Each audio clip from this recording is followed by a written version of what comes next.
Olá a todos, muito bom dia. Sou João Gata, do Festival Mental, e quero-vos agradecer a vossa presença acima de tudo. Temos um painel que é extraordinário, dos quais já conheço algumas pessoas, as outras vou conhecer muito bem a partir de hoje.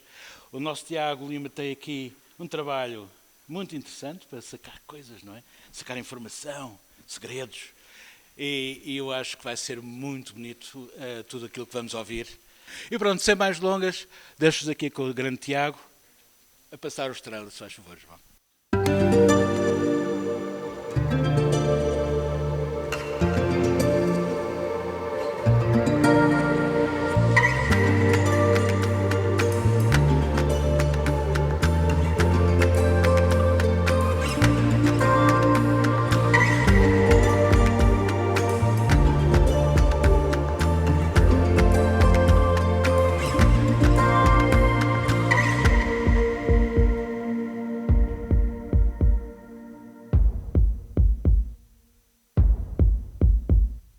Quero começar pelo seguinte, este festival chama-se Festival da Saúde Mental. E se eu hoje estou aqui em cima a falar convosco, é precisamente por isso, por ter saúde mental. Existe esse estigma de, quando vemos a expressão saúde mental, pensarmos na doença, mas, está aqui a nossa psicoterapeuta que me ensinou isso, segundo a OMS, saúde mental é a ausência de patologia mental. Portanto, estamos aqui para celebrar a saúde mental. Tenho 31 anos e durante 6 anos estudei para ser ator. E não correu bem. Não correu bem porque quando entras numa escola para ser ator dão-te muita informação, tu és muito novo, estás a construir o teu self e dizem-te coisas do género, o que é que estás a fazer com as mãos? E eu, estou aqui, estou a tentar estar aqui. E cedo percebi, ok, eu se calhar não vou ser ator, tenho de arranjar aqui outra forma de me expressar, outra forma de estar na vida e comecei a escrever. Pronto. Comecei a escrever e pensava, ok, se eu escrever, posso entrar em palco e dizer olá, boa noite, neste caso, bom dia. Obrigado por terem vindo, eu hoje estou muito nervoso. Podemos experimentar. Olá, bom dia, obrigado por terem vindo, eu hoje estou muito nervoso. Pronto, eu sempre tive pensamentos negativos, achava sempre que tudo ia correr mal. O problema é quando esses pensamentos negativos tiram a qualidade de vida. E foi isso que me aconteceu. Fui diagnosticado com uma depressão. Não podia viver sozinho. Fui uns meses para a casa do meu pai. Onde é que ele está? Pronto. Obrigado, pai. Para a casa da minha irmã Bárbara, que está ali. Obrigado. E quando tu tens a tua vida e de repente não podes estar sozinho porque tens pensamentos intrusivos, tens pensamentos que tiram qualidade de vida e que podes fazer mal a ti próprio, é um choque. É um choque e agarras-te a estas pequenas coisas como ir jantar com o teu pai, ver o Sporting, estás com a tua irmã e viveres a felicidade dela. A minha irmã casou ano passado e deve ter sido o dia mais feliz da minha vida. A minha outra irmã, a Joana, vai casar para a semana. E provavelmente vai ser um dos dias mais felizes da minha vida. E vais percebendo que, primeiro, que tu não és o centro do mundo e que a felicidade dos outros pode ser muito mais importante do que a tua felicidade, porque a felicidade dos outros traz-nos também felicidade. Por isso, já não sei bem o que é que eu estou a dizer. Queria agradecer ao festival, ao João Gata, à Ana Pinto Coelho, que não está cá porque está de choco, não é? Depois vai ver. À Carolina, que já agradeci no início, à minha família que está aqui e aos convidados. obrigado pela confiança e vamos conversar. Ok? Música. E eu vou chamar os convidados.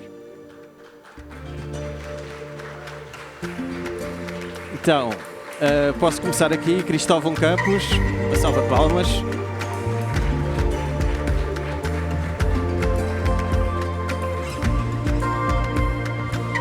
Ivo Canelas, uma salva de palmas.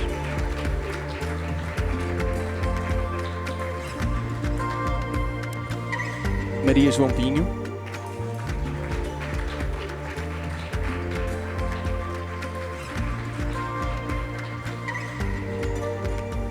Surma.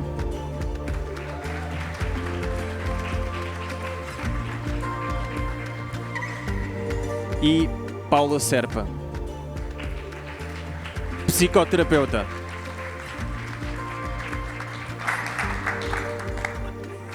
Nota-se claramente que eu não sei estar aqui, porque eu não sei o que é que é de fazer com isto. Não havia microfones sem fios. Fade da música. Bom dia. Bom dia. Olha, muito obrigado por terem vindo. Ok. Eu não vou apresentar os convidados, eles vão sendo apresentados durante a nossa conversa. No final, abrimos aqui a conversa também ao público, se tiverem questões para fazer. Ivo, vou começar por ti. Tu tiveste em 2019 um espetáculo que eu acho que marcou muita gente, Todas as Coisas Maravilhosas. Gostava que falasse um bocadinho sobre o processo desse espetáculo, mas antes disso que me fizesses uma lista do que é que são para ti hoje as 3 coisas maravilhosas. Acordar é sempre uma coisa que permite todas as outras. E não é certo, não é? Não está garantido. Eu queria só voltar atrás a uma coisa que tu disseste no início, em relação a não ter corrido bem ser ator. E essa imagem tão forte que alguém te disse o que é que estás a fazer com as mãos. Eu acho que tiveste azar, como muitos de nós tivemos, quando nos cruzámos com pessoas que foram professores mais por necessidade própria do que por vocação. É uma profissão tramada esta. Eu tenho gravado na memória os nãos todos de ator que me disseram e esses comentários idiotas de o que é que estás a fazer com as mãos. Estás a fazer com as mãos o que eu faço com as minhas mãos, seja de tensão ou não tensão, contém sempre humanidade. Portanto, é o menor dos problemas o que estás a fazer com as mãos. Encontrei muito poucos professores que me ensinaram realmente o que é ser ator e como ser ator. Portanto, queria realçar isso, porque ainda bem que daí descobriste a escrita, que acho que é um ato maravilhoso e extraordinário de autoconhecimento e que te servirá, espero eu, para reencontrares o teu caminho como ator, mas esse tipo de... Eu tive umas que eram, porque é que tens essa voz, ou porque é que mexes tantas mãos, pronto, são coisas que não têm nada a ver com ser ator e muito mais com ensinar o que é ser ator. Enfiam-nos bichos na cabeça com uma facilidade. Todas as coisas maravilhosas. Todas as Coisas Maravilhosas foi um projeto extraordinário. Digam-me só uma coisa, quanto tempo é que nós vamos ter só para eu... 1h30. Ui, meus amigos, então vai ser a versão curta, pronto. É muito pouco tempo. Uma hora e meia para este tema e para nós todos é muito pouco tempo. Vou ser muito breve, então. Todas as Coisas Maravilhosas é um texto de Duncan Macmillan e é a história de um miúdo que escreve uma lista de coisas maravilhosas para tentar convencer a mãe de que há razões para viver após a sua primeira tentativa de suicídio. É um texto sobre suicídio, sobre doença mental e sobre o que é que nos acontece a todos ao longo da vida nesta nossa relação com as coisas maravilhosas.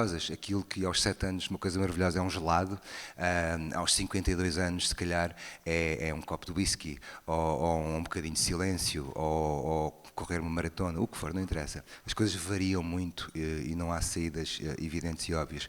Foi um espetáculo que é um espetáculo feito no mundo inteiro e agora está a ser feito pelo ator do Harry Potter e nós fizemos-lo se calhar numa versão especial porque fizemos apenas para 250 pessoas todas as noites, o que permitia uma intimidade muito forte e uma confusão entre o personagem, que não tem nome, que é narrador, o ator e eu.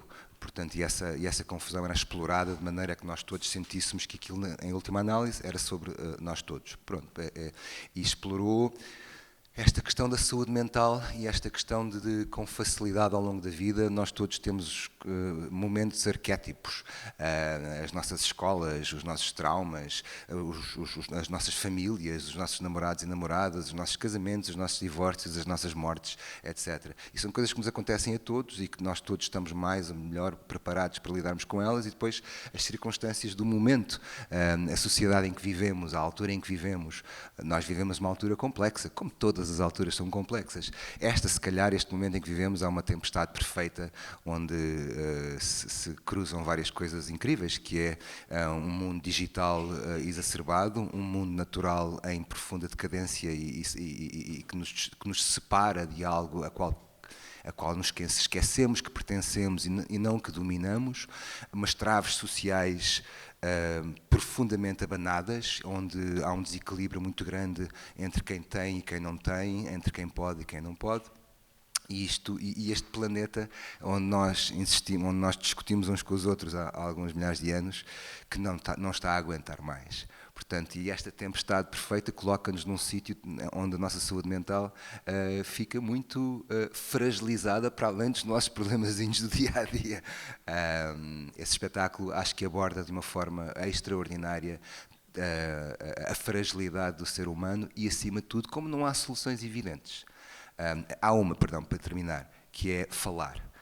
Ou seja, falar sempre, e o texto nisso é absolutamente genial, a forma como vinca a ideia de quando em dúvida, fala, quando em dúvida, mas não é falar só com os teus amigos, não é falar só com as tuas famílias, é falar com os profissionais, porque a cada altura os amigos e as famílias, por muito generosos que sejam, e nós sabemos que o são também, podem não o ser, porque não têm as ferramentas necessariamente para nos saber ajudar sempre, e também têm os problemas deles e as idiosincrasias deles. Portanto, os profissionais é aqui que entram para nos ajudar a dar ferramentas para nos ajudar.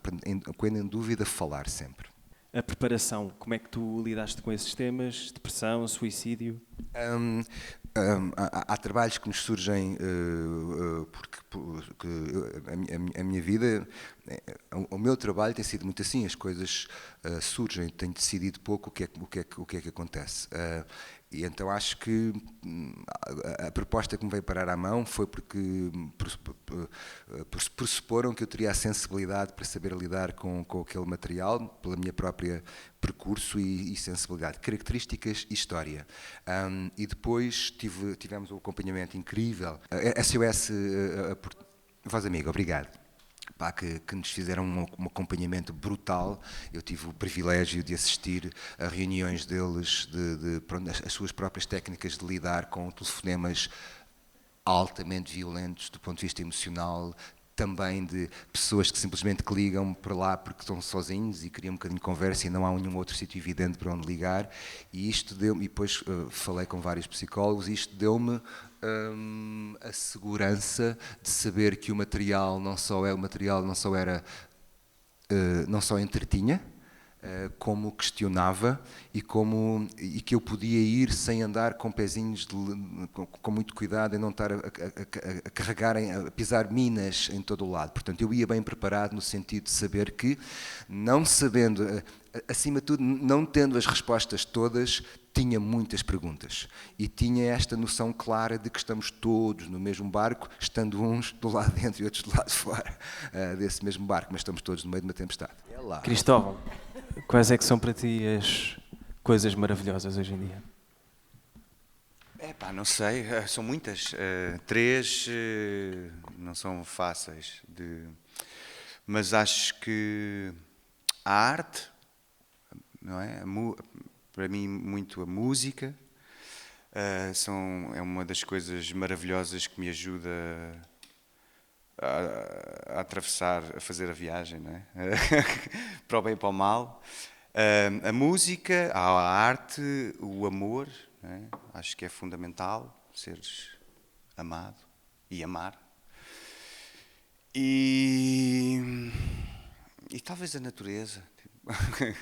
Em última análise, quando estás pior e também quando estás bem, podes sempre regressar a ela ou contemplá-la.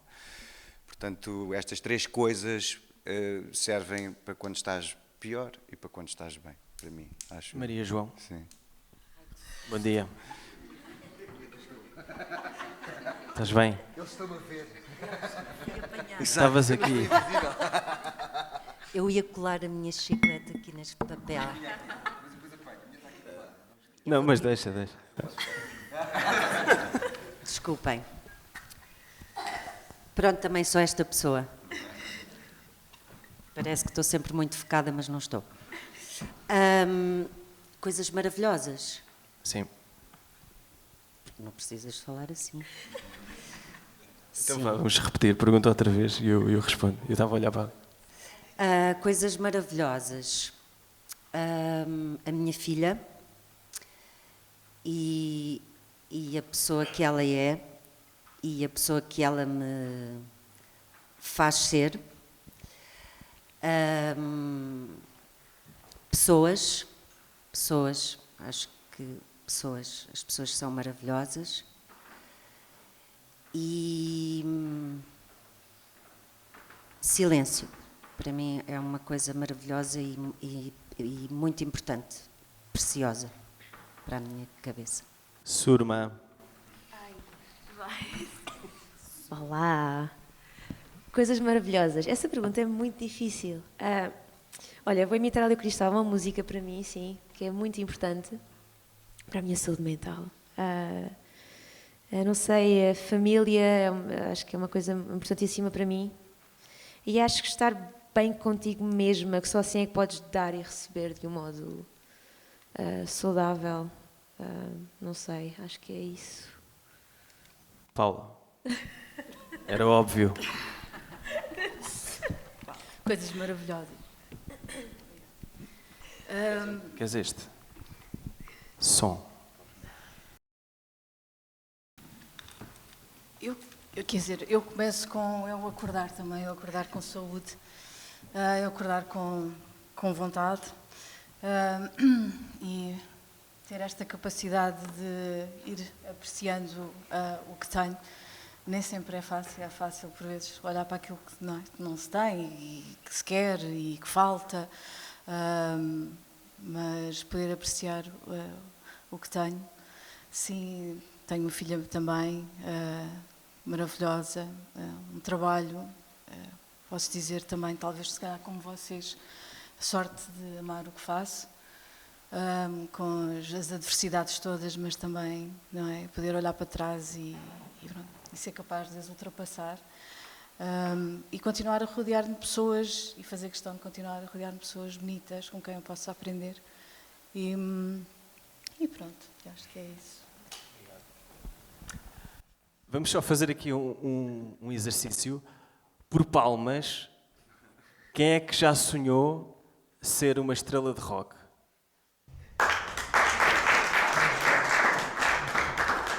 Quem é que já sonhou ser bailarina? Okay. Quem é que já sonhou ser poeta? Quem é que já sonhou ser pintor? Quem é que já sonhou ser jogador de futebol?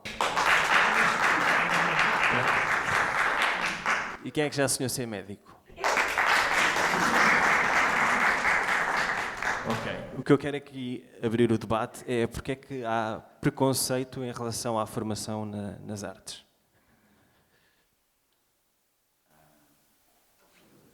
Bora. Eu acho que há preconceito, para já acho que já houve mais preconceito e é um achismo, portanto vale o que vale. Não é suportado em nada, mas eu acho que já houve muito mais preconceito, porque havia menos ideia de futuro, havia menos ideia de felicidade. Agora, tu cada vez mais assistes a pessoas que vão para as artes e que são felizes. E o exemplo desmonta preconceitos. Pronto. Dito isto, eu não sei se é verdade, mas acho que sempre foi... nós queremos sempre o melhor para os nossos filhos ou para as pessoas que amamos e, portanto, às vezes é difícil, se nós não vemos um final feliz, é difícil apoiar quem quer que seja a dizer, sim, vai para te lixares ao fundo da rua. Não, nós não fazemos isso, não é? Portanto, acho que hoje com a democratização da informação, seja ela verdadeira ou falsa, não é sobre isso que estamos a falar, mas com a democratização desta informação e da forma como tu podes assistir a diversos artistas na sua vida que eles te mostram, e aparentemente feliz, eu acho que isso vai havendo menos preconceito. E também se democratizou bastante a arte, tem mais valências, é uma coisa mais acessível a mais pessoas. Eu estou a pensar, porque os meios também são maiores, estou a pensar há uns bons anos atrás, ser ator o palco era mais pequeno. Para meter todas as pessoas que queriam ser atores, o palco era mais pequeno. Hoje em dia temos mais palcos e palcos maiores. Ser ator pode ser muito mais coisas do que era há uns anos atrás, há uns bons anos atrás. Porque há televisão, porque há internet, porque se produz muito mais coisas hoje em dia do que se produziam há 40 anos atrás. Portanto, acho que isso democratizou e tira um bocado o preconceito, mas não tenho a certeza disto, não tenho nenhum estudo feito sobre isso. Tu começaste com 15 anos, foste fazer um casting da Patrícia Vasconcelos. Sim. Como é que foi lá em casa a reação dos teus pais? Aceitaram, não perceberam? Acho que as duas aceitaram e não perceberam. Para já porque eu bati palmas a muitas coisas que tu estavas a dizer se nós já tínhamos sonhado. Eu sonhava ser médico, tinha sonhado ser biólogo, mas nunca tinha sonhado ser ator. E, portanto, ainda é mais complicado, não é? Mas agora, o que é que tu estás a fazer? O que é que se passa? Tu estavas tão direitinho, não é? Estavas tão bem. O que é que se passa? Isso é vaidade, não é? Só pode.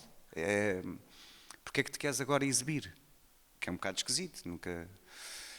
E eu também não sei explicar porquê.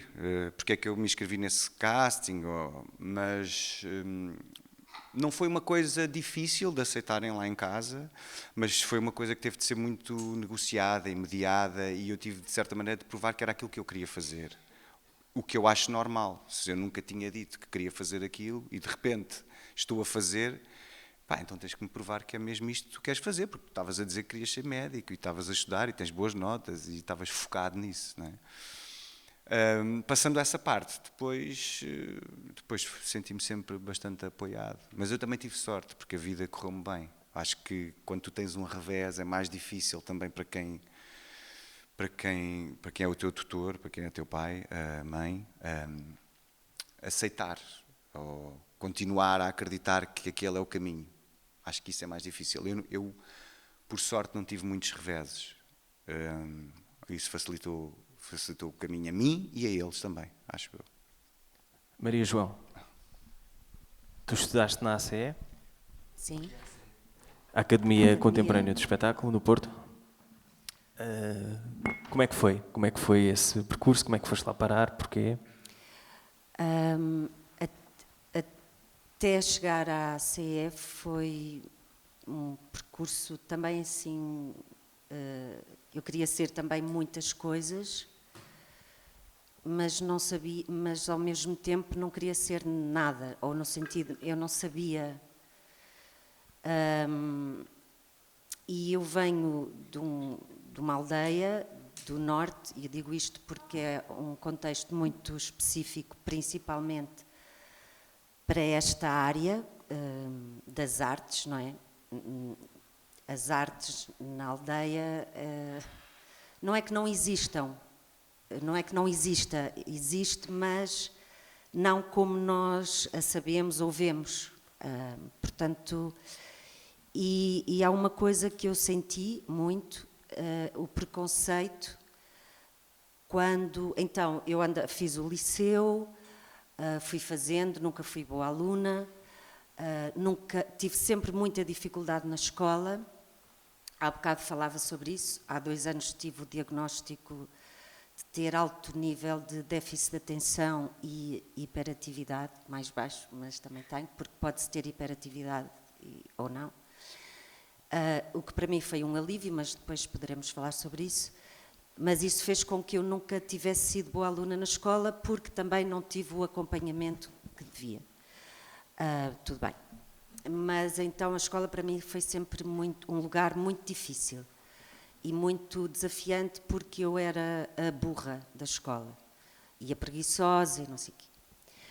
Mas fui fazendo o percurso, entrei na faculdade em Bragança e em Bragança descobri o grupo de teatro universitário e experimentei, também por várias razões, mas encontrei um lugar. Se calhar aqui, e isto é tão longe, se calhar eu até posso ir lá experimentar. E apaixonei-me. E depois fiquei, e agora o que é que eu faço com isto? Porque agora eu tenho que dizer lá em casa. E lá em casa não foi nada bem recebido, porque o contexto não o permitia e porque eu sou mulher. E eu acho que isso muda muito. E então também havia, mas eu acho que ainda há, menos, mas ainda há, o preconceito de que os artistas são uns libertinos e não trabalham e não querem, esta era uma frase que eu ouvi muito, não quer dizer fazer nenhum. Queres é andar bêbada e drogada. Não sei quê, drogada, és uma drogada. E portanto, sim, eu sofri isso e então foi muito difícil, não foi nada bem aceite. Eu fiz as provas para a academia às escondidas dos meus pais. Tão querido. Fui trabalhar antes, fui apanhar peras para o Livramento para arranjar dinheiro, fiquei com meia dúzia de tostões, mas, portanto, isto para dizer que não foi um processo aceite, apoiado. A única pessoa que me apoiou, na altura, foi a minha professora da faculdade, que era a encenadora neste grupo de teatro. Depois a vida encaixa-se e eu acho que isto é que é maravilha. E ela sempre me disse: tu nasceste para isto e tem que ser já, porque eu já entrei na faculdade mais tarde e pronto, e fiz as provas, entrei e depois de entrar é que disse aos meus pais, foi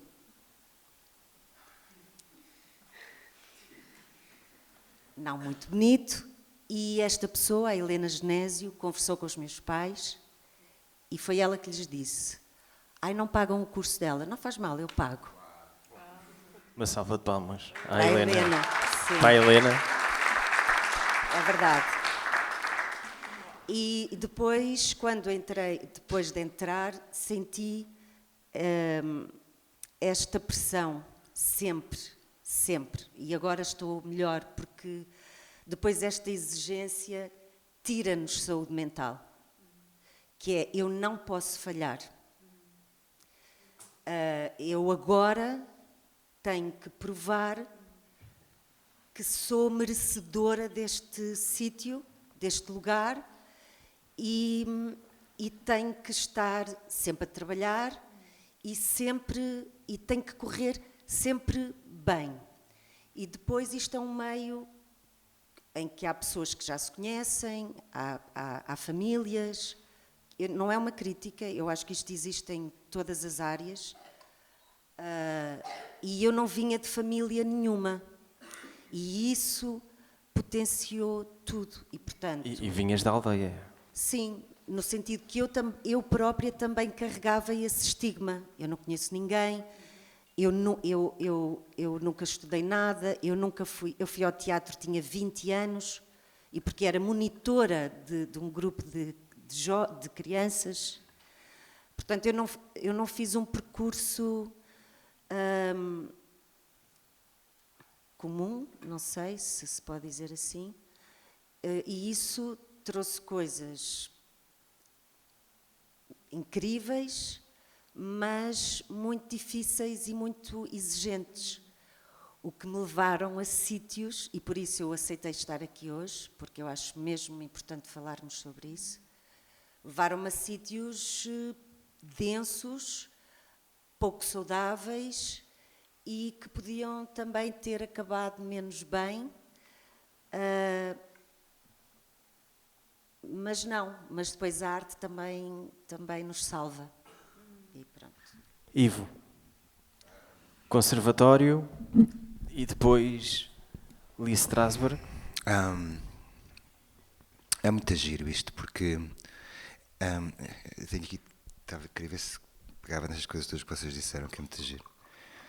Esta preocupação dos nossos pais em que tínhamos sucesso e independência e um trabalho e uma profissão séria.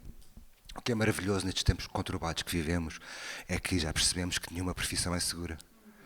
E isso abriu um enorme espaço às artes, onde antigamente diziam: filho, tens que ser arquiteto, porque vais ter o teu ordenado ao final do mês. De repente, uma geração inteira de arquitetos que não têm o ordenado ao final porque não há um mercado de trabalho.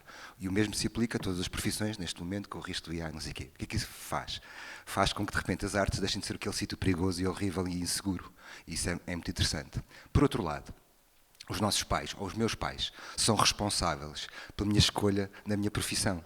No sentido de, não, o meu pai tentou que eu fosse advogado, por exemplo, mas eu lembro de ser miúdo e o meu pai contar-me as histórias todas das tragédias gregas nas viagens.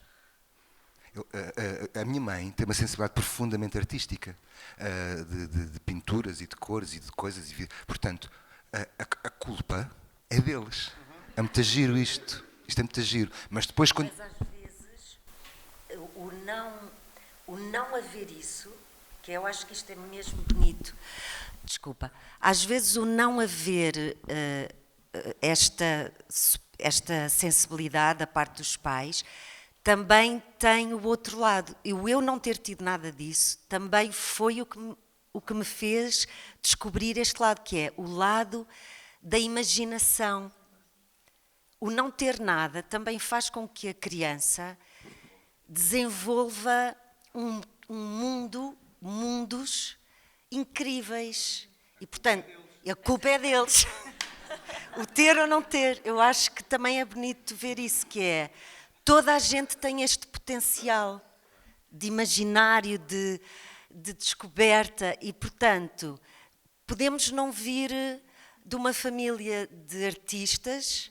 Eu venho de uma família de agricultores, eu levei a vaca, que a minha avó tinha 2 vacas e ela levava uma e eu levava outra à ordenha. Eu adoro dizer isto, que é, eu hoje olho para trás e digo, é espetacular. E isso desenvolve, e eu acho que isto é mesmo importante passar, que é, todos temos esta capacidade, mesmo que a família não traga, porque as pessoas têm isto dentro delas, é o imaginário, é os mundos que se criam. Há uma frase no final do filme dos Amores Perros, do Iñárritu. No final aparece uma quote que diz: mesmo aquilo que nos tiraram pertence-nos. Pronto. E o que é giro é que tu também disseste uma coisa muito gira, que foi: a arte existia no teu mundo, mas não existia da forma como nós a conhecemos. Queres explicar isso um bocadinho melhor? Sim. Por exemplo, as pessoas manifestavam outro tipo de rituais. Por exemplo, nunca fui ao teatro, mas faziam-se as desfolhadas na altura das colheitas, como as famílias eram praticamente todas tinham trabalhos agrícolas, então apanhava-se o milho já seco, ficava na eira a secar e depois cada família tinha uma noite em que era feita a desfolhada. A desfolhada era uma montanha das espigas, do milho, a aldeia vinha, juntava-se toda em círculo à volta do milho e cantava-se, as pessoas contavam histórias e havia uma pessoa que a dada altura da noite aparecia vestido do que quisesse, uma personagem, que era o serandeiro. E ele metia-se com as pessoas, é tipo, tu não sabes quem é, que no fundo isto é o ator, não é? Mas nunca ninguém pensou nisto. E aquele era o momento da noite. E a seguir, ele saía, depois vinha vestido normal, continuava-se.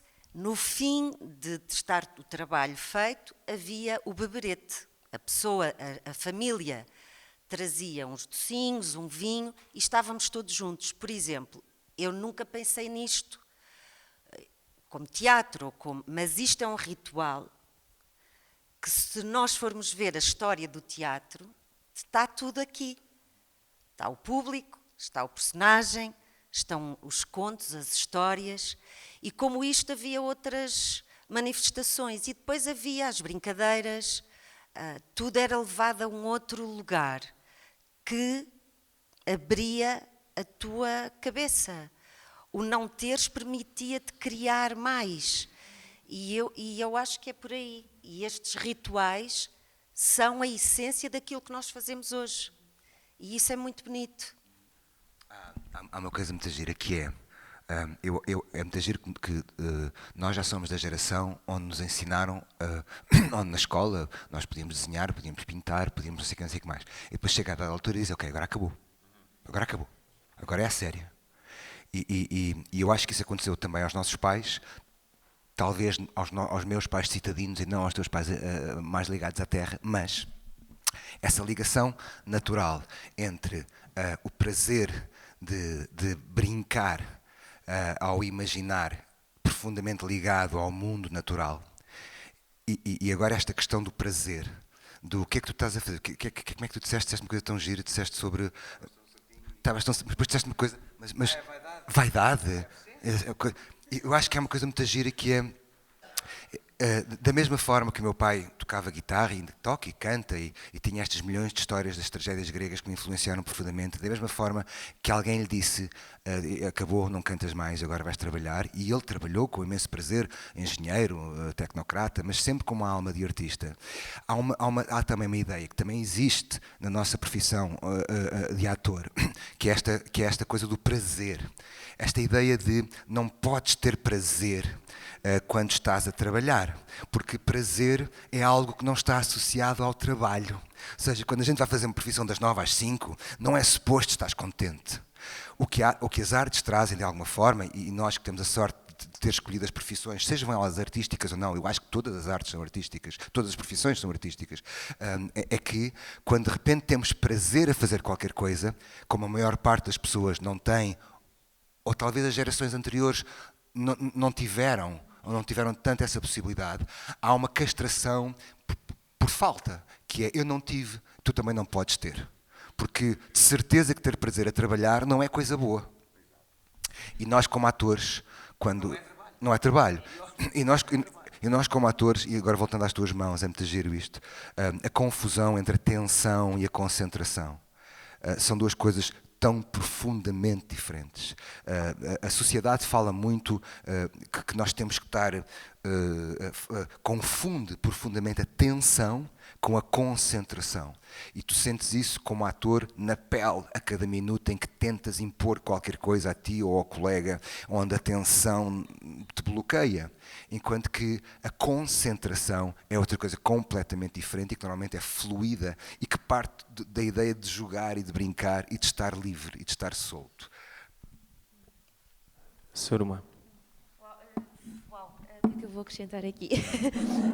O meu percurso é um bocadinho um mix entre o da Maria e do Ivo. Eu venho de uma aldeia também perto de Leiria, que se chama Val do Horto. Mas eu sempre tive muito acesso às artes. Eu não venho de uma família artística de todo, mas os meus pais têm uma alma muito artística. O meu pai desenha, lá está esta tatuagem, foi ele que desenhou. E eu fui dar com um caderno no sótão com desenhos incríveis do meu pai, mas pronto, na altura, uma geração não tinha muito acesso às artes e vinha de uma família muito pobre, tanto o meu pai como a minha mãe. Minha mãe tem 10 irmãos e pronto, sempre foi aquele trabalho de campo. E ela sempre cantou muito bem, e canta muito bem, mas lá está, se calhar não teve a oportunidade de enverdar por essa área. E eles foi exatamente o que eu estava a dizer. Eu fui para ciências e lá está, também não sabia sequer o que é que eu queria ser. Queria ser pediatra, ou não sei muito bem, mas odeio sangue, odeio tudo o que envolva coisas de medicina, mas pronto. Acabei o curso de ciências com notas horríveis e péssimas, que eu também tenho déficit de atenção muito elevado. Portanto, foi o pior curso que eu podia ter escolhido até hoje, e os meus pais vieram-me com esta, mas porquê é que tu não foste de partes? O que é que tu fizeste à tua vida? E e lá está, apesar do background que eles tiveram, que vem bens muito humildes e sem qualquer acesso à arte, meus pais nunca foram ao teatro e, aliás, agora eu obrigo-os a ir e têm que ir ao teatro. E o meu pai sempre foi apaixonado por música, sempre tiveram essa alma muito artística e sempre me impulsionaram a ir por essa área artística. Eu sempre tive aulas de música desde muito miúda, tive aulas de dança também, ou seja, eles é que me puxaram com o pé deles também, não é? É que me puxaram para esse lado, mas lá está, o meu background é totalmente como o da Maria, é de uma aldeia, só que meus pais sempre foram, acho que, os rebeldes da família e os outcasts, e eu acho que tive muita sorte em nascer naquele meio deles e sempre foram muito mente aberta, mas o meu pai já tem 67 e a minha mãe tem 64, ou seja, são de uma geração totalmente diferente claro, da minha, não é? Lógico, mas sim, sempre me impulsionaram a ir pelo lado artístico, apesar do background que eles têm e também ser de uma aldeia e não ter muito acesso às artes, por isso a culpa também foi dos meus pais eu estar aqui hoje. Sim. Que é, desta lógica das aldeias e o campo e o trabalho duro, a jorna, às 6 da manhã, às 6 da tarde, não há povo nenhum no mundo, em altura nenhuma que nós conheçamos os povos no mundo, onde o trabalho e a arte não se cruzem. Exato. Por necessidade. Sim. Ou seja, todo o esforço físico, estou agora acabar de ler a Ana Karenina, todo o esforço físico do trabalho físico a cantar passa mais depressa do que sem cantar. Exato. Prisioneiros a cantar, a montar as linhas de comboio, era a única forma de tu sobreviveres. Vem o Covid e de repente toda a gente e mais um gato tem nos seus Instagrams toda a gente a produzir e a criar qualquer coisa. Só voltando aqui, só para concluir, que é tão giro que nos tenham dito que tu agora és uma pessoa séria e vais ter uma profissão séria. Todas as profissões são sérias, acho ótimo. Agora, todos nós somos artistas e isso é que é. E nós desconectarmos-nos disso é que eu acho que é mortal. E nós vimos isso na pandemia. De repente, toda a gente, ninguém foi para o Instagram mostrar como é que se constroem pontes. E também é muito belo o arco de como é que se constrói uma ponte. Não é, se calhar é um mau exemplo. Mas foi tudo para o Instagram cantar, pintar, desenhar, fazer pão, não sei o quê. De repente toda a gente foi criar qualquer coisa. Houve um buraco na sociedade que nos permitiu dizer: opa, eu gosto mesmo de fazer isto. O que é surpreendente a arte, só que a arte nunca deu dinheiro. E de repente há uma geração, que se calhar no último século, onde de repente estamos a ser pagos por fazer aquilo que verdadeiramente gostamos. E naturalmente há outra geração que diz fogo, porque é que eu não segui esse caminho. Mas parece-me que é essencial acabarmos com esta ideia de que o hobby é a arte e dá prazer. E é aquilo que eu faço a partir das 9 da noite. Não é? E que o trabalho é uma coisa difícil e alguns a gente baralhou isto, venderam-nos esta ideia, porque não é verdade. Eu adoro música, então não toco nada, mas não, pois não é preciso, é que é exatamente isso, não é preciso. O que é preciso é ter um sítio onde não incomodes as pessoas quando estás a tocar a música, porque elas não têm culpa. Mas comprei um saxofone, quer dizer, e o facto de poder... Compraste um saxofone? Sim, e o facto de poder estar calado acima de tudo, que é algo que a minha profissão nem sempre permite, mas quer dizer, poder estar calado e poder dizer o que sinto, mal porque não sei bem a linguagem, mas é um instrumento relativamente fácil, porque sei tocar flauta da escola, e conseguir dizer, eu hoje estou triste, eu hoje até estou um bocado contente e que fixe, eu hoje não sei como é que eu estou, sabes? E esta desconexão do intelecto, dizer, foda, eu hoje estou triste, que é muito intelectual e é dura e nem sempre é bom, mas num instrumento, especialmente os de sopro, porque estamos calados e estamos a usar algo semelhante, e a respiração. É isso não, mas é exatamente que é esse sítio mágico de estarmos a dizer o que sentimos através do sopro, e isso é algo que me conecta com qualquer coisa, e eu, quando acabo aquilo, eu digo, ok, eu hoje já sei como é que eu estou, porque eu até ali desconfiava, mas não tinha a certeza. Paula, força.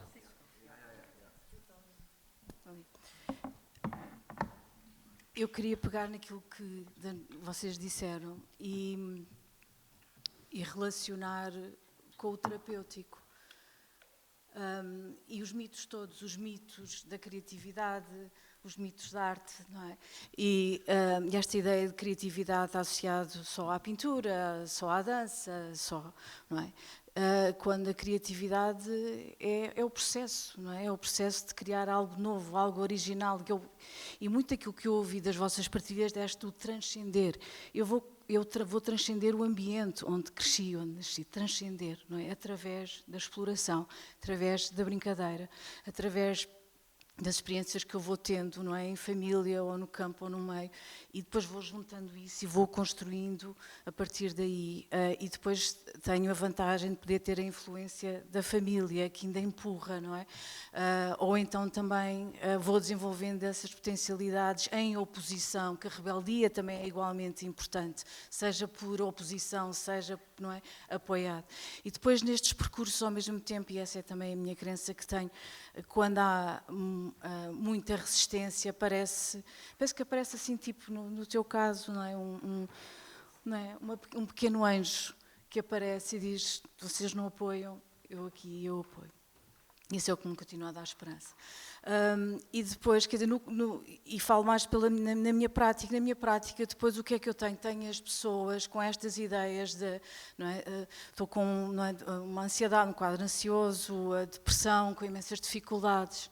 E onde é que entra a arte, onde é que entra a imaginação? E muitas vezes temos a ideia de vamos para a psicoterapia, medicamos, é necessário medicar quando é necessário, certo? Mas é necessário começarmos a compreender onde é que nós estamos dentro de uma caixa, presos, a colorir dentro das linhas, ainda dentro das linhas, nas mesmas linhas que achamos que, não é, que é aquilo que esperam de nós. E muito no contexto terapêutico é transcender isso, de várias formas. E pronto, e há esta ideia que a psicoterapia é só analítica e verbal, que só falamos, não é? E cada vez mais é necessário trazer as artes para este espaço, não é? Quando tem, não é, um adolescente com ansiedade social, ou muito inibido, ou muito tímido, faz um curso de teatro. Precisas, não é? Tenho um horror de falar em público, também é igualmente importante. Parte do trabalho com a ansiedade é corpo, nós precisamos muito de trabalhar o corpo. Portanto, é necessário ver este diálogo e abrirmos para este diálogo, quer no espaço terapêutico, quer das artes, quer a nível da crítica, e desmontar estes mitos e estas crenças, não é? Pronto. Mas aquilo que eu vi muito da vossa parte é aquilo que tem a ver com a saúde mental, que é a nossa capacidade de transcendermos, de realizarmos as nossas potencialidades, não é? Que requer audácia também, requer uma certa teimosia e audácia e ao mesmo tempo um ambiente que também nos apoie. Seja dos nossos pares, não é? Seja de alguém que acredita em nós, porque o estar sempre só, solitário, é algo que é extremamente complicado e difícil, não é? E, portanto, só gostava de criar esta ponte também convosco. Obrigado. Eu queria falar agora sobre construir uma personagem com uma patologia. Como é que se constrói? Cristóvão, se calhar comece contigo e com o autista que tu fizeste numa novela, Coração de Ouro? Coração de Ouro. Eu acho que se constrói exatamente da mesma maneira que se constrói qualquer outra personagem. Ou seja, há sempre, pelo menos para mim, para já porque não há uma maneira de construir uma personagem. Isso eu não sei como é que as outras pessoas o fazem e às vezes nem sei como é que eu o faço também. É um processo intuitivo. Mas a primeira coisa eu acho que é procurar empatia. E existe empatia na doença, na diferença. Ou seja, tu tens que perceber como é que aquela pessoa, como é que aquilo funciona lá dentro. E isso nem sempre é possível, tu não percebes, mas empatizas, chegas-te próximo. É um processo mimético, é um processo de estar muito tempo a observar e a conversar, se possível, com pessoas que tenham a patologia que tu vais interpretar. No meu caso foi exatamente isso, foi falar com pessoas com autismo e com pessoas que trabalham com pessoas com autismo. E ver, há muita coisa, acho que o nosso trabalho é um trabalho de imitação, muitas vezes. Só que se imitares 50 coisas ao mesmo tempo, vais ser único. Porque só tu é que sabes as 50 coisas que estás a imitar. Se fores tu a imitar as 50 coisas que tu quiseres, vão ser diferentes das minhas. E, portanto, é um processo nómada de recoleção. Recolhes e depois, no meu caso, imitas todas ao mesmo tempo. E de alguma maneira vai surgir a tua voz. Ou seja, no caso desse personagem, eu conheci tantas pessoas e elas são todas tão diferentes, todas elas autistas, mas elas são todas tão diferentes, que foi só escolher as características que eu gostava ou que achava que me tocavam e que eu era capaz e que eu empatizava de cada uma delas. E isso fez com que aquele personagem surgisse. O que eu quero dizer é, se eu fosse fazer hoje aquilo, ia ser um personagem diferente. Porque eu estou noutro sítio. E não é um processo nada linear. E, portanto, eu acho que nisso é igual exatamente aos outros personagens todos. A diferença é que ele tem uma característica tão identificável que, pronto, tu agarras-te àquilo. Pronto, é só isso. Maria João. Eu não estou invisível. Estou-me a ver. Gostava que falasses da série Praxe e sobre... Pronto, é uma série que fala sobre a tragédia do Meco. E como é que... Do Meco, dos miúdos, dos estudantes. É sobre... que é um grupo de jovens que morre afogado numa praxe, na praia do Meco. E isto aconteceu. Queres que eu fale sobre isso? Sobre esse processo. Sim. Bom, eu acho que infelizmente temos 30 minutos, estou a ver ali. Obrigado. Vou ser rápida. Bom, foi uma tragédia e o convite que me foi feito foi para interpretar a mãe. Portanto, a história é uma adaptação ao que aconteceu. E a realizadora, a Patrícia Sequeira, que eu adoro, quis ter uma mãe de uma das pessoas que morre afogada. Portanto, é uma mãe a solo, eu não gosto da expressão mãe sozinha, que tem 2 filhas e uma delas morre. E quando eu li os episódios, não queria fazer, porque sabia que tinha que ir a sítios muito duros. E eu concordo com tudo que o Cristóvão estava a dizer. Eu acho que criar um personagem eu acho que é um ato de generosidade. Eu acho que o ator é uma pessoa generosa. Porque tu tens que ter generosidade no teu olhar, no teu coração, de observar, sem julgamento, somos pessoas, e recolher com empatia aquilo que, e com generosidade, não é roubar, é o que é que a pessoa tem que me vai servir para este processo. E o que é que o texto diz, e o que é que o texto pede, e o que é que o realizador ou o encenador também pretende.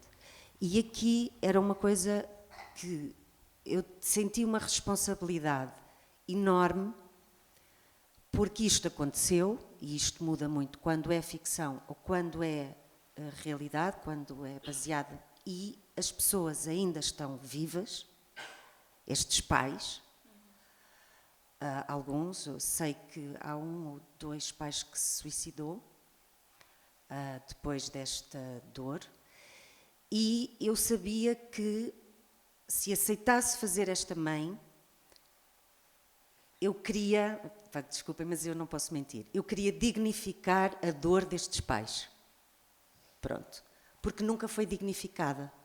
Porque o tribunal, pronto, depois as pessoas veem, isto nunca foi resolvido, nunca foi explicado o que aconteceu, E então mergulhei no texto, vi poucas coisas sobre o que aconteceu na altura, entrevistas, reportagens, a realizadora pediu-nos isso também, e porque quando comecei a ver, estava a ir para um sítio que se calhar não era muito saudável, e o que é que aconteceu? Primeiro tive muita sorte, porque este trabalho não se faz de todo sozinho, isto é um trabalho de grupo, desenganem-se. É de grupo com o colega com quem estás a contracenar, é de grupo com a realização que te está a dirigir, a guiar, a orientar, é de grupo porque tens uma equipa sempre ao teu lado, mesmo que não fales, tu sentes as pessoas, se estão... E sempre que eu ia para o decor, eu mergulhava naquele sítio e depois este sítio às vezes não se explica.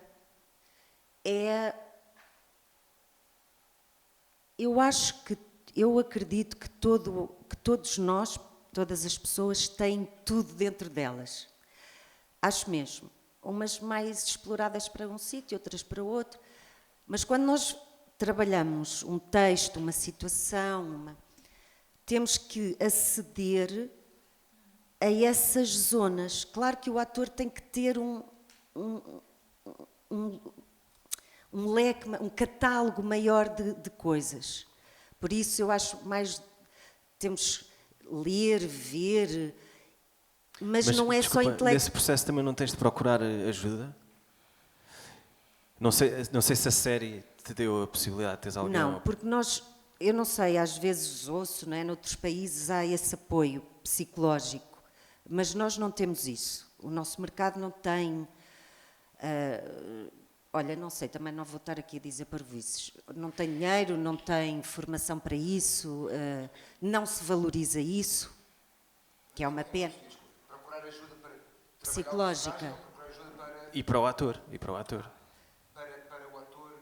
Para o ator que está a fazer, por exemplo, uma mãe que perdeu um filho. Percebes? Sim. Não. Porque No trabalho não existe. Nem é falado sobre isso. Eu faço terapia. Às vezes não tenho dinheiro, não faço terapia. Mas sempre que posso, faço. Não é sempre que posso. Isto não é sempre que posso. Eu preciso daquele lugar por muitas razões e portanto, isso foi-me ajudando. Não é? Vai-me ajudando. Porque eu ainda hoje faço. Eu sou acompanhada por uma psicoterapeuta, por um psiquiatra que me fez o diagnóstico do déficit de atenção, de depressão. Na altura, estou medicada, eu já me rio. E esta personagem doeu-me muito, ao ponto de eu não consigo ver a série. Porque eu ainda tenho presente momentos que fiz lá. E então esse mergulho às vezes é muito inconsciente.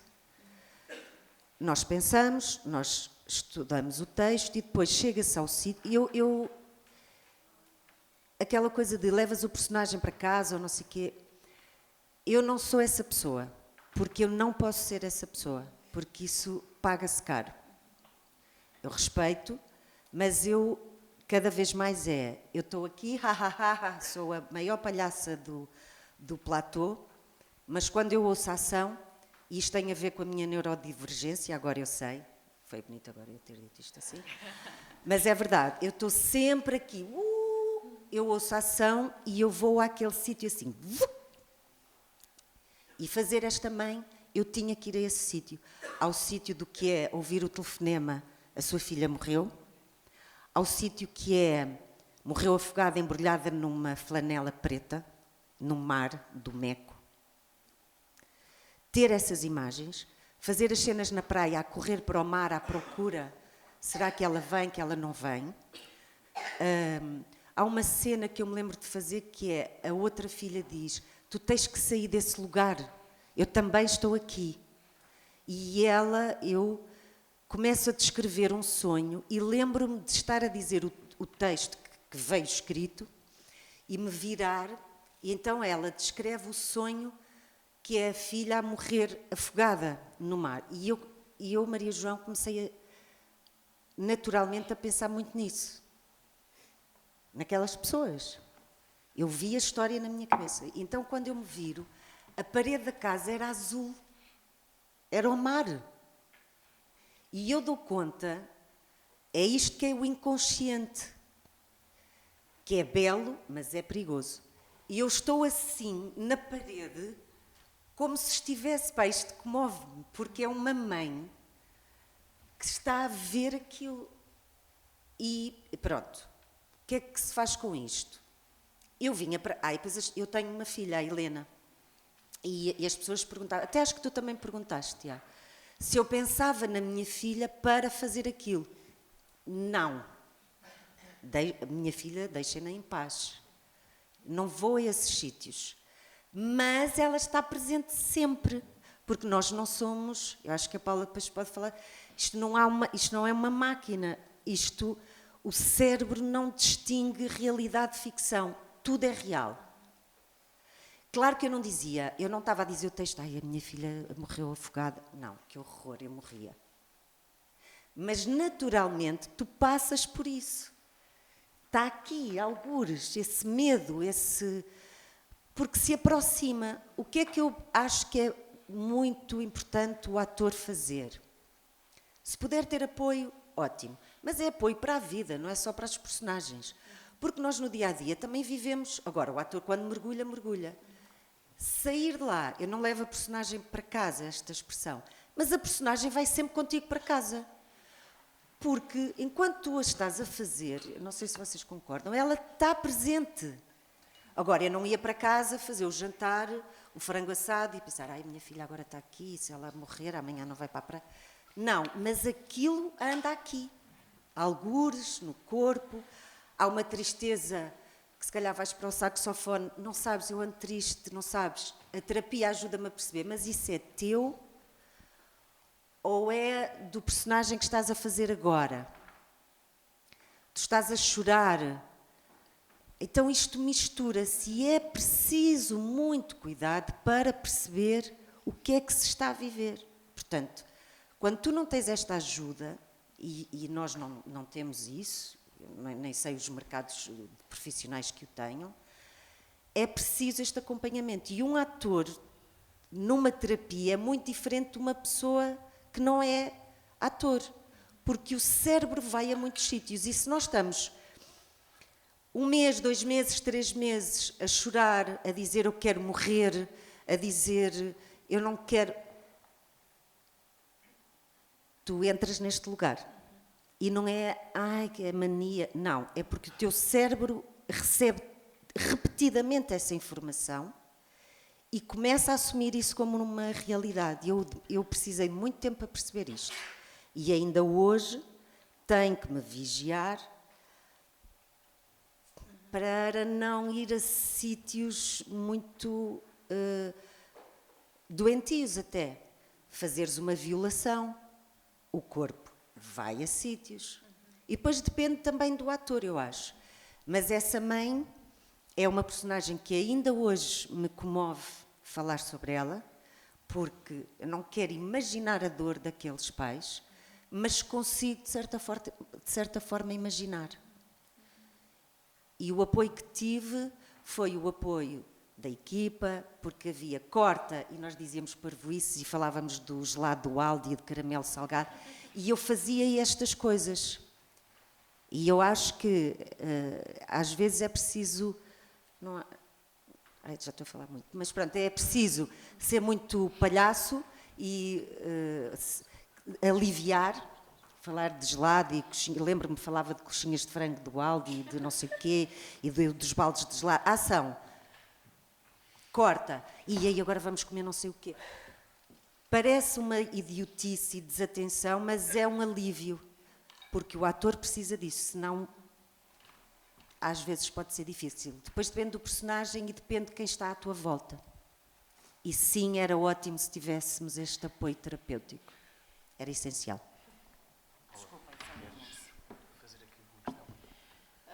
Não, acho que a Maria João tocou um tema a generosidade, vocês quando mergulham, a empatia, a capacidade de eu me descentrar de mim, mergulhar no outro, não é? Colocar no lugar do outro, é diferente da simpatia. É ok, eu percebo que isso é difícil para ti, eu não estou associada. E mergulhar, de alguma forma, há tanta semelhança também com o terapeuta, porque nós quando estamos ao lado da pessoa, eu preciso estar ao lado e mergulhar também. E sentir. E então, quando eu estava a ouvir, eu estava a sentir. Eu estava a ficar emocionada. Eu estava a sentir isto tudo aqui, não é? E torna-nos ao mesmo tempo essa generosidade, mas também acho que seres humanos, esta humanidade, podemos sentir a dor e reconhecer a dor e a tristeza e a raiva e a revolta e a indignação, e diz que nos faz humanos e que me faz com que eu veja aquela outra pessoa que não conheço e consiga empatizar com ela. Mas ao mesmo tempo, e vocês saberão melhor, não é? Que é também precisamos dessa proteção, porque eu depois, quando estou a viver, não é? A mergulhar nessa experiência ou ouvir alguém, também preciso sair dela e depois tenho, não é? O resto da vida. Mas também isso faz aquilo que são os triggers, ou seja, que dizias de separar o que é da personagem e o que é meu. É difícil porque eu posso estar a ouvir algo ou a mergulhar, não é? nessa história e eu tenho experiências parecidas. E então, de repente, há um trigger e vem do inconsciente ao consciente e pede-me atenção. Que é tipo, eu estou com esta emoção e não tenho, nem sei muito bem onde, não é? Tipo, o que é isto? Porquê é que eu estou tão impaciente ou mais sensível? Este caldo, não é? Que nós andamos. E acho que é mais isso, é tomar consciência, não é? É quase uma dança de regular e perceber o que eu estou a sentir, entrar e sair. E imagino que isso para vocês não é algo que faz parte de uma forma em que precisam de exercitar, não é? Penso eu, não é? Com bastante, não é? Afim. Obrigado pela partilha, Maria João. Estávamos a falar do prazer. Vocês só têm prazer quando estão a representar? Ou a Surma, quando estás a tocar e a representar? Tu também já representaste? A culpa foi tua aí. A representação para mim é uma... Eu fiz uma peça de teatro com o Tiago e vou ser muito honesta, eu respeito-vos muito, que lá está. Vocês têm que ir a sítios muito intensos e é aquela questão do trigger, não é? Aquela personagem que eu fiz naquela altura era intensa e tinhas que ir ali a sítios que eu nunca tinha explorado e pronto, deixo isso para vocês. Para mim a representação é mesmo muito intenso e respeito-vos muito, que é isso, é ir aqui a lugares que são difíceis a gerir essas emoções. Qual é que era a pergunta? Desculpa. Prazer. O prazer. É assim, a falar por mim, é uma experiência muito estranha aquela que eu tenho quando entro em palco. Lá certamente um bocado numa personagem e numa bolha assim muito estranha. Lá está, quando entro em palco eu parece que saio do corpo e quando acaba a performance parece... Eu não me lembro metade das coisas que eu fiz em palco e fico mesmo zonza e drenada. E lá está, eu acho que para mim é um dos maiores prazeres da vida é tocar e dar tudo aquilo que eu tenho cá dentro às pessoas. Mas sim, acho... Não sei, acho... Assim, faço aquilo que amo e acho que é um dos maiores prazeres da minha vida é fazer performance, mas agora não sei responder muito bem a essa questão, que é uma emoção muito estranha que eu sinto quando estou a fazer performance. Muito estranha, lá está, boa, porque eu não me lembro sequer de metade das coisas que eu faço e acho que isso diz muito o prazer que eu sinto a fazer aquilo que mais gosto. Não sei se respondi muito bem à tua questão. Queria só dizer uma coisa em relação ao prazer. Sim, desculpa. Que é, eu dei o exemplo que foi o exemplo que o Tiago trouxe desta série. Esta série estava carregada desta dor. Mas nem todos os processos são assim e o prazer também existe aqui. Mesmo na descoberta desta dor. Portanto, o prazer, não sei o que é isto, não é? Mas, tipo, mas é assim tão difícil e sentes prazer. Sentes porque isto, o nosso trabalho, eu acho que é isso, não é? Que é eu estou a conseguir, portanto, o prazer está presente mesmo na dor, que é o conseguir, o ir ao sítio do autista, do suicídio, mas da alegria também. Eu só queria que ficasse isto, não é só uma coisa, tem de tudo. E o prazer é o tentar chegar. Acho que existe uma coisa também diferente, que é quando nós dizemos que temos prazer, nós não estamos sempre a ter... Ter prazer numa coisa é o processo. Às vezes só o tens no fim do processo. É como um escritor tem sempre prazer a escrever um livro. Não. Há dias que é difícil, mas ele tem prazer a escrever. Certo? Só que a dificuldade dá prazer a seguir. Quando tu chegas ao... O prazer é atingir. O prazer não é a cada momento. O prazer, nesse sentido, não é mindfulness. Não é a cada momento. Isso não existe. Às vezes tu tens prazer na dor de tentar chegar a um sítio. E, portanto, respondendo diretamente à tua pergunta, eu tenho sempre prazer no meu trabalho. Ainda que não tenha prazer a cada momento do meu trabalho. Sei lá, a fazer um monólogo, não é? Pá, montes de vezes tu dizes, porquê que eu estou aqui a fazer? Porquê que eu vou? Porquê? Eu podia estar sossegado. Porquê que eu aceitei fazer esta merda? Estás a ver?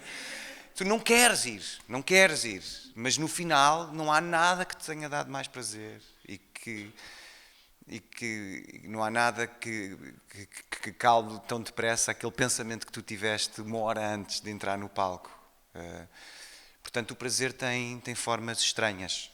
E eu acho que isso é fixe. Aliás, descobrir isso cedo é fundamental para a tua saúde mental, provavelmente. Descobrir que a adversidade de uma conquista te dá prazer. Não a abandones por ser difícil. E as artes estão muito ligadas a isso. Não é? Aprender um instrumento não é uma coisa prazerosa. Não é. Não é a cada momento, mas o percurso é super prazeroso. Eu faço a mesma coisa que o Ivo, tenho um piano. Comprei um piano, mas eu não sei tocar piano. Mas eu adoro tocar piano. Nem sempre é prazeroso. Há dias que o que é que eu estou aqui a fazer? Não é? Porquê é que eu me sentei a dizer-me a mim próprio que és um nabo a tocar piano?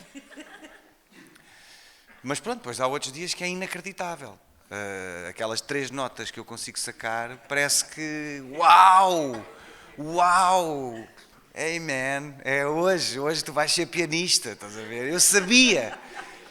Pá, sai da frente, surma. Portanto, o prazer é um sítio esquisito, estás a ver? Não. Ivo, queres... A razão pelo que o AI nos vai matar a todos é porque nos retira esse atrito.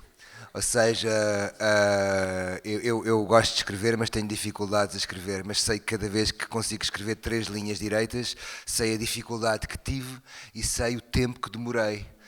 E sei que quando vou voltar a olhar como é que comecei com as 3 linhas e a como é que elas acabaram, tenho o prazer de ter experimentado todo aquele atrito até chegar àquela conclusão. Não interessa se é bom ou se é mau, interessa que é melhor do que aquilo que eu comecei. E a viagem, quando eu chego ao AI e digo escreve, resolve, é a mesma coisa que retiraram-me um bocado da minha possibilidade de ser feliz, que é o atrito. É a vitória sem jogar. Ora, aí está. É ganhares o jogo, mas não jogares. E então é uma sensação de vazio absoluto. Portanto, e é aí que nós vamos morrer todos. E é literal. É literal porque estão-nos a vender uma ideia de que porque é que tenho que fazer esta velocidade? Porque é o futuro, porque todos nós estamos a esta velocidade. É a hiper, como é que se diz, rentabilização da rentabilização de tudo. E depois não sobra nada. Porque isso afasta de ti próprio. E tu, se te desligas de ti próprio, não sobrevives. O gozo está no atrito. Ou seja, Tom Waits dizia, não é a chegada, é a viagem. Portanto, o gozo está no atrito, é a dificuldade. E é o não desistirmos ou não é? Porque depois podemos desistir, com certeza. E isso é toda uma outra história. Mas não desistindo e chegando ao outro lado, olha, mamãe, papai, eu fiz isto. fui eu que fiz isto. E assim retiramos mais um bocadinho de qualquer coisa que é essencial para sermos felizes, não é? Vamos abrir aqui agora ao público. 15 minutos extra. Pronto. Temos 15 minutos extra porque a conversa... Uma hora a falar bem, já ganhar 15 minutos. Se alguém tiver alguma questão... Espera, eu acho que vai chegar o microfone. Isso é o microfone.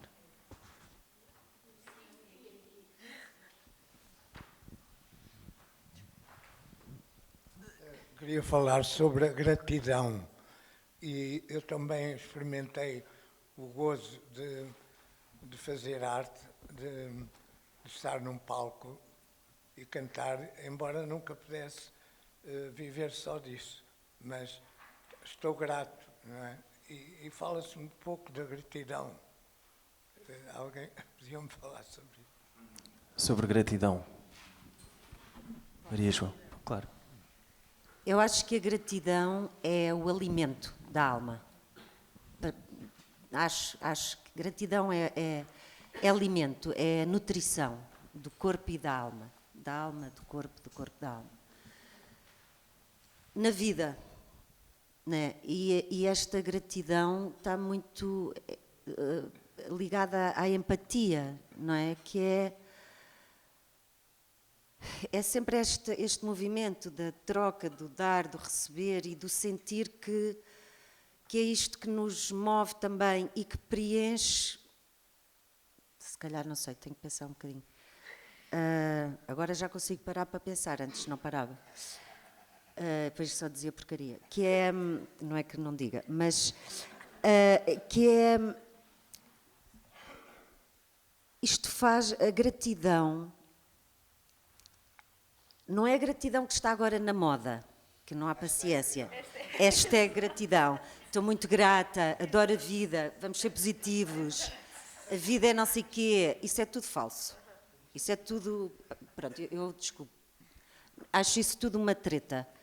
É aquilo que se sente mesmo cá dentro. E a gratidão enche, dá-nos alegria, porque é como nós estarmos aqui a conversar, não é? Ouvir-vos, a rir, ou que nós sentimos, sente-se gratidão, que bom que estamos aqui juntos, que bom que o ator faz um espetáculo, ou não sei o quê, e recebe os aplausos. Não é de vaidade, é... Vocês sentiram aquilo para o qual eu trabalhei, e isso é gratidão. A senhora do supermercado... ajuda-nos a pôr as compras no saco. Obrigada, é tão bom ter isso. Isto é vida, isto é o que... E eu acho que é aquilo que o senhor também sentiu quando está no palco, quando ouviu as palmas para as canções que cantou, o estar agora aqui connosco. É isto. Eu acho que a gratidão é esta luz que se move e que nos eleva. Eu acho que é fundamental. O senhor cantava o quê? Ópera. Não, e perdoa-me a minha ousadia. Lata.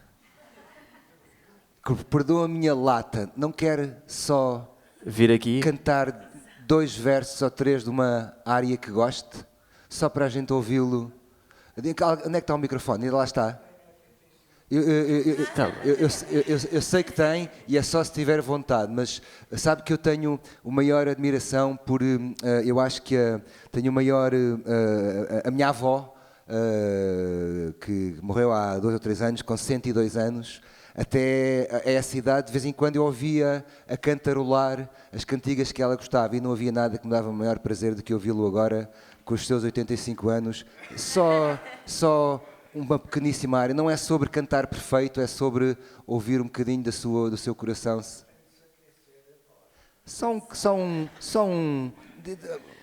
Põe lá o microfone, por favor. Não quer?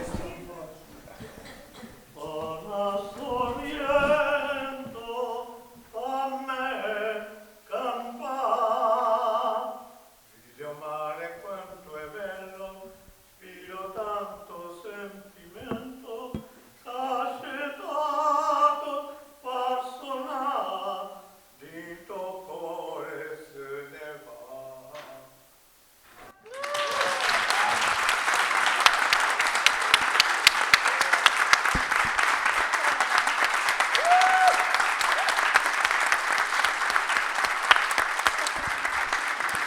Mil obrigados. Muito obrigado. Muito obrigado. Mais perguntas?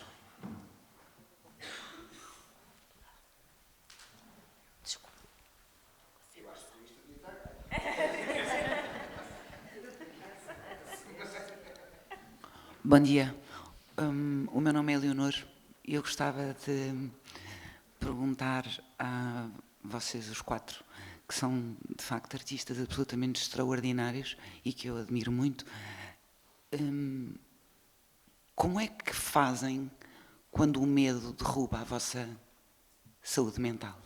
Eu não estou a perguntar qual é o medo, porque eles são muitos, imagino. Os meus são. Quando o medo se aproxima e vocês sabem que vai derrubar a vossa saúde mental, o Tiago decide quem responde. Eu não.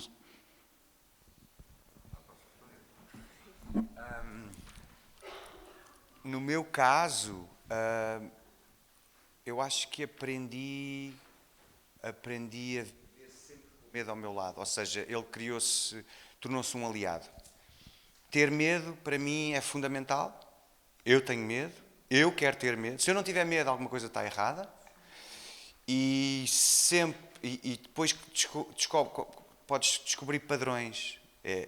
O medo aparece muitas vezes da mesma maneira e manifesta-se da mesma maneira no teu comportamento. Quem está à tua volta começa a identificar, tu começas a ser daquela maneira. Lá está ele. E é o quê a falar? Normalmente é o medo.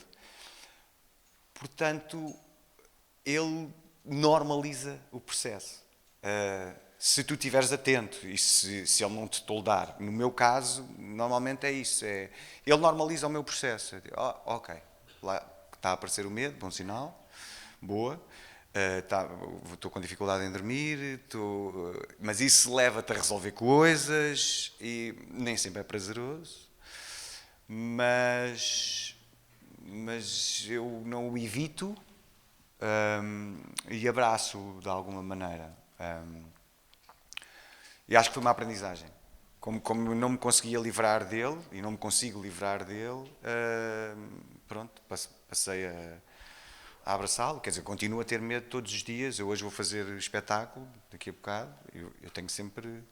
Quer dizer, agora já não lhe chamo medo, mas eu acho que é sempre medo. Agora pus-lhe uma máscara nova, não é? Agora já não é um monstro, e já é mais amigável, mas não deixa de ser medo. Eu não deixo de ter de fazer uma data de rituais. A ritualização também ajuda, ou seja, encontrar rituais que calam o medo, ou o apaziguam, ou põem-no no sítio. Quando ele começa a chegar, eu começo a ser ritualista, não é? Tenho de ir para o palco um determinado tempo antes, tenho de comer, ou seja, tudo o resto tem que estar calado para quando o medo chega eu conseguir ter forças para o pôr no sítio. Se eu misturar muitas coisas com o medo, ele normalmente vai ganhar, não é? Se eu puser de parte a ritualização, o medo ganha. Pronto, não sei se respondi ou se foi muito complexo, mas acho que é isso, é abraçá-lo, arranjar rituais que o ponham no sítio e viver com ele. E isso eu aprendi no meu trabalho e passou a estar no resto da minha vida, porque o medo também aparece noutras situações e o meu trabalho nisso salvou-me, por exemplo, deu-me saúde mental. Como eu sou posto à prova muitas vezes, mais do que muitas outras pessoas por função da minha profissão, isso também me trouxe conhecimento e ferramentas para depois enfrentar o medo fora do meu trabalho. E, ok, já o conheço, já sei esta sensação, bora aí. Bora. Aí medo, bora. Yeah. Diz. Isto é o caminho saudável de lidar com o medo. Mas... e é mesmo importante, é mesmo a disciplina, que é uma palavra horrível, mas a disciplina é mesmo fundamental para a saúde mental. Para termos estas rotinas, a rotina, o acordar, o perceber, o identificar, como mais cedo, chego mais cedo, tenho que me deitar cedo, Mas, e acho que é importante falar quando não há saúde, que é os caminhos que as pessoas podem adotar para abafar esse medo. Álcool, drogas e seus derivados, que é as adições, não é? Normalmente. Sim, exato. Pois podem. Sim, mas são os pontos de fuga que as pessoas também encontram para se protegerem deste medo.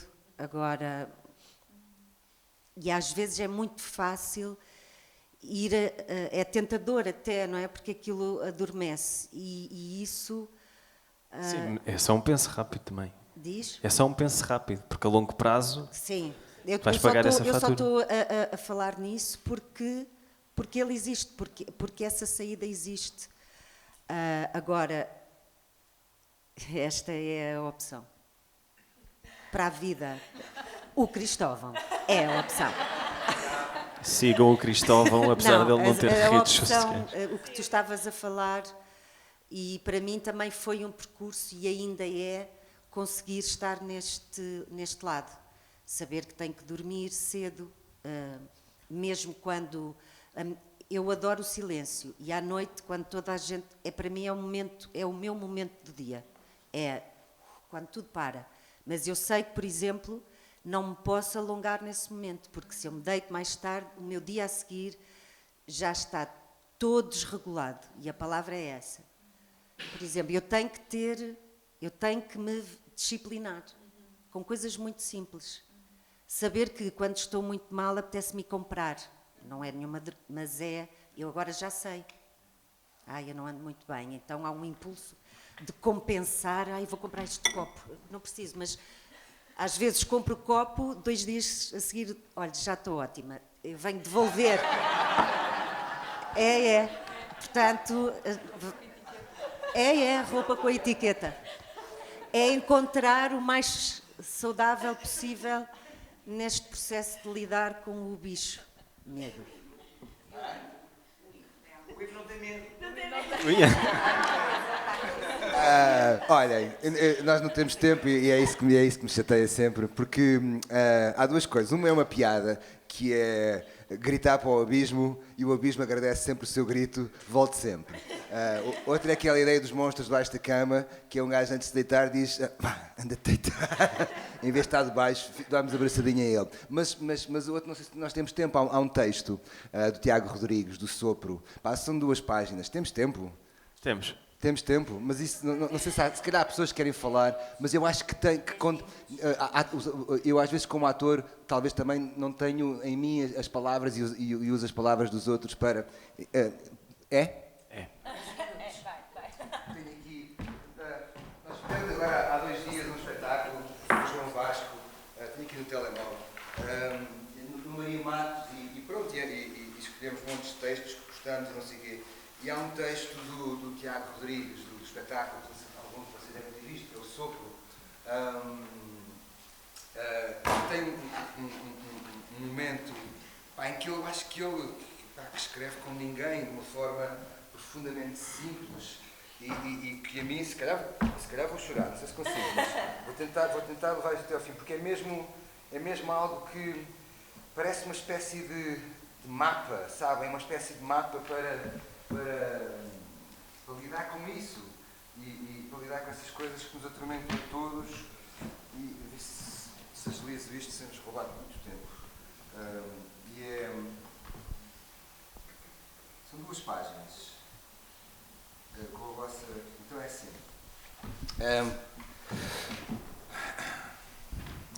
Não morrer. Sobretudo, não morrer. Ficar na vida, estar face a um médico que profere o diagnóstico com ternura cuidadosa, como um Tiresias no início da tragédia, e confirmar que estávamos certos de todas as vezes que dissemos que as coisas fundamentais da vida são invisíveis. Estávamos certos quando duvidamos quando estávamos certos, mesmo quando duvidávamos, porque duvidamos sempre do que dizemos. E sabemos que o silêncio entre cada palavra que preferimos não se chama silêncio, chama-se dúvida. Então, na dúvida, ficar na vida. Perante a ideia da morte, esse tal medo, perante a ideia da morte, reafirmar a razão pela qual participamos na vida. O mistério do futuro. Saber negar os amáveis convites da morte que nos indicam um lugar onde nos sentarmos, esperando que o mundo venha ter connosco e que nos pede que aceitemos o mundo tal como é, incondicionalmente, enquanto aguardamos a hora da morte, com a impotência dos vencidos, recusar a morte, ir ter com o mundo, ser nómada, descobrir o que se esconde para lá da montanha, viajar até ao outro lado da noite e talvez até transformar uma ínfima parte desse mundo. Ou então nunca chegar a conseguir. Ser vencido, talvez, mas vencido pela vida. Vencido pela vida. E sobretudo, não morrer. Não morrer. Você está, querido, obrigado. Saber que a ideia da morte está connosco, no espaço exíguo do consultório médico, quando Tiresias profetiza o terror. Sentir os cotovelos da morte a roçar os nossos cotovelos. E ainda assim, ficar na vida. Porque, perdão, desculpa, querida. Porque só quem está na vida pode imaginar as deambulações da morte. Só quem está na vida pode imaginar as deambulações da morte e traduzi-las numa história que nos sirva para a vida. É isso. É escrever ou ler sobre os nossos inimigos. É fazer ou ver teatro sobre as formas de morte que nos assombram, mas nunca engrossar as fileiras do conformismo mortal. E eu sei que tudo isto poderá parecer uma coleção de grandes ideias vagamente poéticas destinadas a tranquilizar as consciências ou a animar os espíritos, mas quem escolhe ficar na vida, sabe que isto é algo de tão concreto como o som das cigarras num dia de verão. É sobretudo não morrer. Saborear a deliciosa dificuldade de ficar na vida nos tempos difíceis e também nos outros, mas nunca nos tempos fáceis, porque sabemos bem que os tempos fáceis não existem. E sempre que nos disserem que este é o mundo possível, saber que é a morte quem nos fala e que nós somos os outros, os que a combatem. E é por isso que é preciso preservar os lugares públicos e os lugares clandestinos onde podemos ficar na vida. É preciso preservar os momentos em que nos dedicamos aos mistérios, em que nos encontramos e dizemos: aqui estamos, talvez poucos, mas certos de que perante a perspectiva da morte escolhemos ficar na vida e sussurrar em vez de gritar, recusar o ruído do mundo, escutar a respiração que emerge do silêncio e que sempre esteve lá, mesmo quando não a queríamos ouvir, e preservar os lugares onde podemos ouvir o vento, o sopro do pensamento, o espírito do lugar e este momento breve e irrepetível em que nos vemos pela primeira vez. E, sobretudo, não morrer. Isto é Tiago Rodrigues, da peça O Sopro. E eu acho que é o mapa.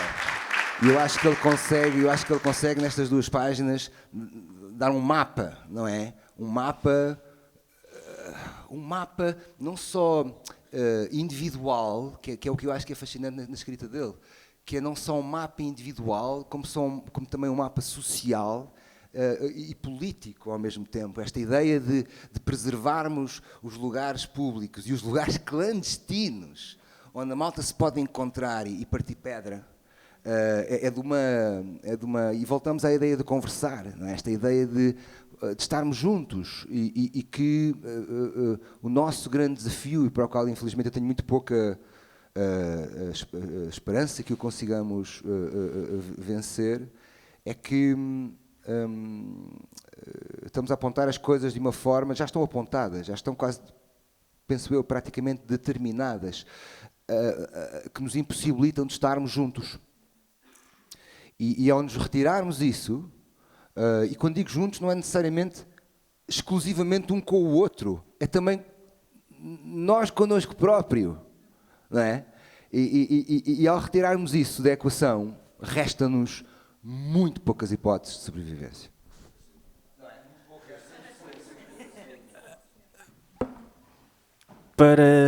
Está aqui uma pergunta. Olá, bom dia. Obrigado, antes de mais. Eu vou tentar aqui organizar as ideias por 2 ou 3 ideias que eu tinha aqui para partilhar. Antes de mais, agradecer-vos aos artistas e à forma como vocês têm uma importância vital e fulcral na vida de todos nós e dos nossos filhos. Também sou pai, mas acima de tudo tenho filhos.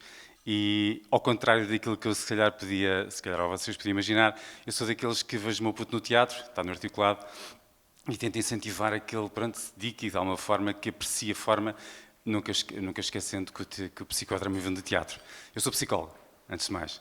E antes de mais também já fui presidente de uma associação de artes, em Ceia, que a Surma e o Ivo conhecem. A Surma, porque há 8 anos, teve um concerto incrível. E estou-vos muito grato, especialmente a vocês os dois, pela forma como vocês se dedicaram sempre.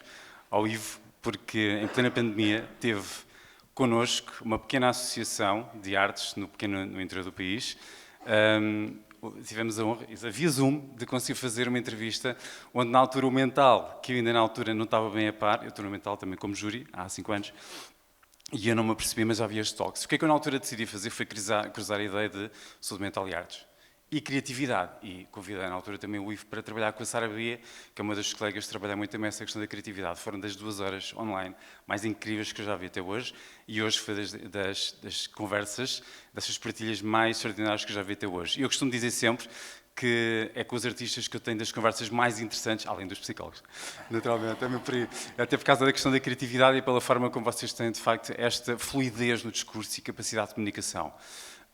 Eu tinha várias perguntas para fazer, vou só deixar uma no final, só para dizer também um detalhe sobre a questão das neurodivergências. Não tem nada a ver, mas tem tudo a ver, não sei se é bom se é mal ter dito isto. O CEO da Palantir, que é um dos maiores gurus da IA que existe a nível mundial, disse que eram os neurodivergentes que queriam ser o futuro. Não sei se é bom se é mal, vou-vos dizer porquê, porque eu acho que os neurodivergentes são tendencialmente boas pessoas. Os neurodivergentes tendencialmente são boas pessoas, porque crescem sempre nesta ambiguidade, a tristeza. O PHDA no adulto é diagnosticado muito tarde, não é compreendido, é confundido, e entretanto compreendo muito bem, Maria João, e isso porque de facto essas características, que eu compartilho convosco algumas delas, são difíceis muitas vezes de gerir e são pouco compreendidas até nas veraças brutais da dopamina, da importância também da psicofarmacologia e da terapia. Sendo psicólogo também do SNS, eu gostaria imenso de dar resposta àquilo que vocês falaram há bocadinho, que eu gostava muito de ver cada vez mais psicólogos a dar resposta nos hospitais, precisamente nos centros de saúde, e a acompanhar as pessoas que realmente precisam. Infelizmente, dar só um exemplo que é um paralelismo curioso ou não, eu conheço vários psicólogos da área do desporto e havia sempre psicólogos disponíveis para as equipas de futebol, não havia, por exemplo, as modalidades do atletismo. Isto diz muito. O atletismo, nós corremos sozinhos. Eu faço atletismo, ninguém está na minha cabeça a não ser eu próprio. Em coletivo é completamente diferente. Claro que o papel psicológico seria fundamental para as artes, para os artistas, para esse acompanhamento. Por isso, a minha parte mesmo de agradecer era isso mesmo e de incentivar a quem tem filhos, deixem-nos fluir na sua criatividade, mesmo que achem que, eu não sei desenhar, não sei tocar, adoro artes, sou, pelo óbvio, não sou fascinado pelas artes, sou uma nódoa, mas vocês deram uma ideia para comprar realmente a bateria que eu quero comprar lá para casa há algum tempo. Portanto, eu acho que é por aí. Eu não percebo nada disso. Portanto, eu sou bem a fotografar e adoro cinema. É mesmo por aí. Mas antes de mais, e para fechar, e obrigado, e desculpa, João, e obrigado, Ana e João, por estes momentos que têm proporcionado. O mental é de facto muito especial para mim, para momentos como estes. E deixar só uma pergunta que é simples, mas complexa para deixar no ar. que, relativamente à reflexão da condição humana das artes e da criatividade, será que a empatia, genuína empatia, eu sei que a Paula comunica o que eu estou dizendo, quando nós de facto vivemos e sentimos o outro, porque também há o hashtag empatia que agora está muito em voga, a empatia pratica-se, será que a genuína empatia e a criatividade serão a salvação da condição humana? E é isso, obrigado. Serão, não são. Vamos. Quer dizer, o mundo fere que a minha capa arquitetura está menos espessa e qualquer coisa me arranha, da mesma forma que qualquer pessoa que se desvie 2 milímetros do seu caminho para fazer coisa ou para dizer olha, caiu aqui, sabes? Eu meço muitas pessoas por esta reação do microfone no chão. Há pessoas que o apanham e há pessoas que não o apanham. E isso é empatia, quer dizer, é a conexão e a atenção ao outro. É eu perceber que estou aqui no meu mundo e não sei o quê, estamos todos cada um no seu, mas aconteceu aqui qualquer coisa que... E tu vês que há pessoas que apanham e há pessoas que não apanham. Isso não diz o que a pessoa é, diz o que a pessoa é naquele momento. Tudo se muda, tudo se altera, não é? Mas sim. Mas quero ajudar, estás disponível. E sem, quer dizer, e ao ajudar, não vais receber nada de volta, mas vais. Não é quantificável, mas é enorme. Quer dizer, às vezes é um olhar meio parvo de não está à espera. Obrigado a todos.